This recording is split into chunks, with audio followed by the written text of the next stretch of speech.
Hello hello. अब बागमती गाउँपालिका ward number 1 र मकवानपुर जिल्ला इन्द्रसर रोड गाउँपालिका 3 नम्बर वडा।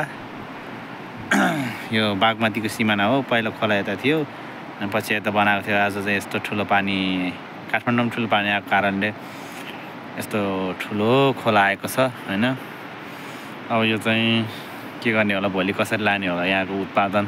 यो चाहिँ बाटो हो। यो बाटो अस्तिको 11 र 12 गतेको 11 गते 11 गते र 12 गतेको वर्षाको कारणले छेदविच्छेद भएको यो बाटो चाहिँ खुल्दै थियो र आज अस्तिदेखि बन्द भएको कारणले अब यहाँको उत्पादन सामग्रीहरूलाई चाहिँ दुग्धजन्य तरकारी जस्ता कुराहरूलाई चाहिँ कसरी आवाज गर्ने हो।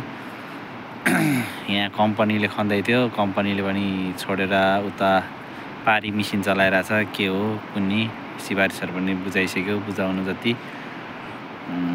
अब ओडालाई म अहिले खबर गर्छु के भन्नुहुन्छ, त्यही हो, त्यही हिसाबले गर्छ अब।